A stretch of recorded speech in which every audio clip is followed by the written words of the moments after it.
জিনিস। প্রথম জয় পেলে কত দরকার ছিল তোমাদের জন্য? প্রথম জয় পেয়েছি, অবশ্যই এটা ভালো লাগার একটাই যে ট্রাই করছি টিম ওয়াইজ, যেহেতু team game cricket, team wise খেলতে পারছি। ব্যাটিং যেমন আমাদের যে ফার্স্ট ওভারে উইকেট ফল করার পর ওসমান, তারপর আমাদের ক্লার্ক যেভাবে ব্যাটিং স্টার্ট করছে, আসলে একটা ভালো টোটাল স্কোর দিছে, বিদায় আমরা এই ম্যাচটা উইন করতে পারছি। আর মানে দলটা তো মানে একটা বছর করতেই পারে, কম্বিনেশনটা গেম করতে সময় থাকে। আপনি মনে হচ্ছে যে 2-3 ম্যাচ হয়ে গেলে সেরকম কম্বিনেশনটা জেল হয়ে যাবে? অ্যাকচুয়ালি এখনও আবার যদি সত্যি কথা বলি যে হ্যাঁ, এখনও ফার্স্ট ম্যাচ হারার পর কিন্তু আমাদের সব টিমে এমনই মনে হয়, যেহেতু উইনিং মোমেন্ট সবসময় টিমের জন্য বেটার একটা মোমেন্ট ক্রিয়েট করে। সো আজকের ম্যাচ জেতার পর যেহেতু আমরা ম্যাচ জিতছি আজকে, সো নেক্সট ম্যাচ অবশ্যই এই ইউনিটিটা, তারপর টিম এফোর্ট যদি ঠিকঠাক থাকে, ইনশাল্লাহ জেলটাও ঠিক হয়ে যাবে। আর আপনি যে আসলে রোলটা কি আপনার মনে হবে, হোয়াট ডাজ হি ব্রেক, আপনি যে আসলে অ্যাকচুয়ালি ও তো একজন মেন্টর আমাদের টিমে। সো যেহেতু অনেক এক্সপিরিয়েন্স, সবগুলো ফ্র্যাঞ্চাইজি লিগ খেলছে, ওয়ার্ল্ড ক্রিকেটে কিন্তু অনেক দিন ক্রিকেট খেলছে। সো ও অ্যাজ এ টিম বা অ্যাজ এ মেন্টর হিসাবে যতটুকু আমাদেরকে ইনফরমেশন শেয়ার করা, ততটুকু আমাদেরকে ইনফরমেশন বেটার ক্রিকেট খেলার জন্য শেয়ার করতেছে। মানে টুর্নামেন্টের একদম আর্লি স্টেজে এরকম একটা বড় জয় পাইলে সেটা কি মানে পরের ধাপের জন্য আপনাদের ইন্সপায়ার করবে? অফকোর্স এটা সবসময় যে উইনিং মোমেন্ট তো উইনিং মোমেন্টই। সো ম্যাচ উইন করলে সবসময় টিমের মোরালি, তারপর যদি কনফিডেন্স লেভেল, ইউনিটি বলেন, সব কিছু ঠিকঠাক থাকে। সো ফার্স্ট ম্যাচ যেহেতু হেরে গেছি, সো আজকের ম্যাচটা আমাদের জন্য ইম্পর্টেন্ট ছিল যে উইন করাটা। আলহামদুলিল্লাহ আমাদের সবার টিম এফোর্ট এবং সবার যার যার জায়গায় বেস্ট খেলাতে আমরা উইন করছি। নিজেও খুব ভালো করেছেন, মানে 4 ওভারে একটা মেরিনো আছে, 3 উইকেট পাইছেন, মানে নিজের বোলিংটা নিয়ে কথা। না, আলহামদুলিল্লাহ উপরওয়ালার কাছে যে আমি আমার যে প্ল্যান ছিল, প্ল্যান ওয়াইজ আমি বোলিং করতে পারছি, আমার টিমের জন্য আমি কন্ট্রিবিউশন করছি। সো এটার জন্য অফকোর্স যে আলহামদুলিল্লাহ উপরওয়ালার কাছে যে আমি আমার টিমের জন্য যতটুকু করার আমার সাইড থেকে আমার বেস্ট, আমার মনে হয় যে আমি আমার বেস্টটা দিচ্ছি, এর জন্য হয়তো ভালো করতে পারছি। আপনাদের ওসমান যখন সেঞ্চুরিটা করে, তার পাশাপাশি ক্লাব অনেক ভালো তাদের 200-এর উপরে আপনাদের এক্সপোর্টটা হয়। এরপর আমরা দেখছি রাজশাহীর ব্যাটিংটা আমরা দেখলাম টপ অর্ডারের দিকে, ওরা খুব ভালো ব্যাটিং, ওইটারে আপনারা খুব ভালোভাবে মানে সামাল দিতে পারছেন, তাতে করে 100 রানের ব্যবধান, 105 রানের ব্যবধানে ম্যাচটা জিতে। এটা কি বলারদের জন্য একটা মানে চাপ কম হয়ে গেল কিনা যখন বড় স্কোরটা হয়?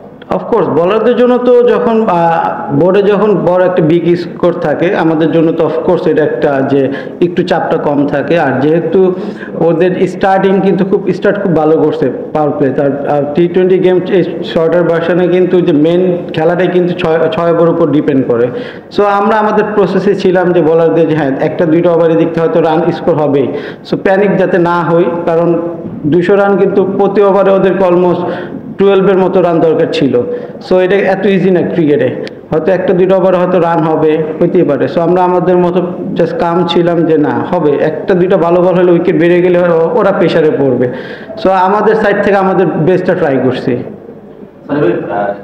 তাপমাত্রা প্রায় 15 ডিগ্রি সেলসিয়াস, ফগি ওয়েদার, এরকম কন্ডিশনে 200+ রান করা, এবং যদি ওয়েদারটা এরকম না হতো তাহলে কি আবার হাই স্কোরিং ম্যাচ হতো কিনা? অবশ্যই তো ভালো করতে পারতো। ওয়েদার তো একটু ফগ ওয়েদার একটু তো এটা ছিলই, আমাদের কষ্ট হচ্ছিল কারণ আমরা ইউজ টু না সত্যি বলতে এরকম ওয়েদারে খেলে। সো তারপরে অ্যাজ এ প্রফেশনাল ক্রিকেটার হিসাবে আমাদের তো খেলতেই হবে, যেহেতু এটাতে আমাদের কাজ। যতই ঠান্ডা লাগে তখন এই জিনিসগুলো আর কাজ করে না, তখন ফোকাসটা সবসময় বোলিংয়ের প্রতি, যার যার যে ডিপার্টমেন্ট সেটার প্রতি থাকে। যেটা বলছেন না, সানি ওয়েদার হলে মানে অপোনেন্টও ভালো করতে পারতো, ফ্ল্যাট লাইটেও মানে খেলা হচ্ছে দুপুরবেলা। না, এরকমটা না, আমার মনে হয় যে ওয়েদারটা কিন্তু দুপুর থেকে এরকম ছিল। এমন হতো যে দুপুরে যদি একটু রোদ থাকতো তাহলে একরকম ছিল, রাতে ফগি হয়েছে যে বোলিংয়ের জন্য একটু ডিফিকাল্ট, ডিউ যদি পড়ে তখন বল গ্রিপ করা ডিফিকাল্ট হয়ে যায়। বাট শুরু থেকে কিন্তু এমনই ছিল, সারাদিন হোল এমনই ছিল। এটা ডিপেন্ড করে আপনার যে ডিউটা থাকলে একরকম হয়, ডিউটা না থাকলে আরেক রকম। একটা গেমটা কি মনে হচ্ছিল যে অনেক বেশি ব্যাটিং ফ্রেন্ডলি উইকেট কিনা? আর একটা হচ্ছে যে আমাদের রানের যে প্রোগ্রাম ছিল, মানে 16 ওভার পরে কি মনে হচ্ছিল আপনাদের দলীয় সংখ্যা 250 হতে পারে? না, ব্যাটিং অ্যাকচুয়ালি দেখেন আমাদের টি-20 গেমে কিন্তু 1-2 পার্টনারশিপে কিন্তু রানটা করে। সো যখন আমাদের সেট ব্যাটসম্যান আউট হয়ে গেছে তো তখন এক্সপেকটেশন কিন্তু তখন যদি বেশিও থাকে তখন এটা পসিবল হয় না, কারণ একটা নতুন ব্যাটসম্যান গিয়ে রান করা এত ইজি না, টি-20 এত শর্টের ভার্সনে এত ইজি হয় না। তখন আমাদের মেন কাজটাই করে দিয়েছে ওই যে উপরে যারা ব্যাটিং করে ওসমান, ক্লার্ক, করার পর মিথুন। সো পরের ব্যাটসম্যানগুলোতে এই চাপ প্রেশারটা ছিল না। হায়দার আলী খুব অল্প রান করছে, বাট ওই সময় যেটা দরকার ছিল যে বল টু বল রান করা, সো প্রসেস অনুযায়ী ব্যাটিং করাতে হয়তো আমরা 219 করছি। আপনার বোলিং নিয়ে একটু জানতে চাচ্ছিলাম। আমরা সাধারণত আপনাকে যে ক্যারেক্টারে বল করতে দেখি, মনে হয়েছে যে হচ্ছে কি আপনি হয়তো বা এবিপিএল এর আগে কিছুটা আপনার বোলিং নিয়ে একটু এক্সট্রা কাজ করেছেন, স্পিড করানোর ক্ষেত্রে কিংবা বল একটু কুইকার ডেলিভারি ক্ষেত্রে, যদি সেই বিষয়ে একটু বলেন। কারণ আপনার রিদমটা নিয়েও যদি একটু বলেন, লাস্ট সিজন এই সিজন কম্পারেটিভ পার্থক্য করে দিলেন। ম্যাসিভ কোনো চেঞ্জেস নাই, বাট টি-20 গেমে শুধু এটাই বলবো যে একই টাইপের বোলিং করা আসলে ইজি না বলতে যে ব্যাটসম্যানের জন্য ইজিয়ার হয়ে যায়। সো এর জন্য আপনার পেস ভেরিয়েশন বলেন, তারপর যদি ওই ক্রিজ ইউজ করা বলেন, সেগুলো নিয়ে ফোকাস বেশি ছিলাম। আর ব্যাটসম্যান রিড করে এক সিমিলার বলতে আসলে পসিবল না, সবার ফুটওয়ার্ক বলেন এক হয় না। সো ট্রাই করছি যে যার উইক জোন যেটা বা যে খেলতে স্ট্রং জোনটাতে যাতে বোলিং না করতে পারে ওইটা নিয়ে কাজ করছি। আপনি প্লেয়ার ড্রাফটে সিলেক্ট ছিলেন, পরে মিউচুয়াল এগ্রিমেন্টে টোটাল মিস্টেকের প্রত্যাশা থেকে আসলে আপনাকে দলে নিয়েছে, এবং সেই প্রত্যাশাটা আসলে আপনার চাপ গ্রহণ করে সেটা আসলে আপনি কিভাবে দেখেন? না, অ্যাকচুয়ালি অ্যাজ এ প্লেয়ার কিন্তু আমি যেহেতু সিলেটের প্লেয়ার ছিলাম, ড্রাফট থেকে নিয়েছে, সো এটাতে কিন্তু আমি হয়তো সিলেটের হয়ে খেলতাম। সো এটা নিয়ে আমার কোনো প্রেশার ছিল না, বিকজ এটা তো আমার কোনো অ্যাজ এ প্লেয়ার হিসেবে কোনো এখানে কোনো কাজ ছিল না, যেহেতু আমাদের টোটাল হচ্ছে এক্সপেকটেশন থেকে আসলে আপনাকে নিতে যে তাদের কোনো একটা রোল প্লে করবে তাদের দলের হয়ে, সেই জিনিসটা আসলে হয়তো আমি চিটাগাংয়ে কিন্তু প্রথম 2 বছর কিন্তু এই টিমে খেলেছি, প্রথম বিপিএলে। তো তাদের আমার কাছে হয়তো এক্সপেকটেশন অনেক বেশি ছিল, তাদের হয়তো ছিল, বাট আমার অ্যাজ এ প্লেয়ার আমার তো কাজ হবে সবসময় পারফর্ম করায়, যে টিমে খেলি না কেন আমার বেস্টটা দেওয়া। সো আমি আমার বেস্টটা দিয়েছি, ইনশাল্লাহ আল্লাহ হয়তো আমাকে সাপোর্ট করছে, বা আল্লাহর ইচ্ছা উশিলা সব কিছু হয়েছে আমার। Thank you.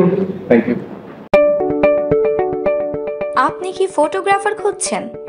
আমাদের আছে এক ঝাঁক অভিজ্ঞ ফটোগ্রাফার, সেই সাথে আমাদের আছে সরকারি ও আন্তর্জাতিক প্রতিষ্ঠানের সাথে কাজ করার এক বিশাল অভিজ্ঞতা। আমরা কর্পোরেট, মডেল, প্রোডাক্ট, ওয়েডিং, জন্মদিন সহ সকল ধরনের স্পোর্টস ফটোগ্রাফি সর্বোচ্চ কম মূল্যে করে থাকি। এছাড়াও আমাদের আছে নিজস্ব স্টুডিও, তাই আপনার ফটোগ্রাফির যে কোনো সেবা নিতে আমাদের সাথে আজই যোগাযোগ করুন।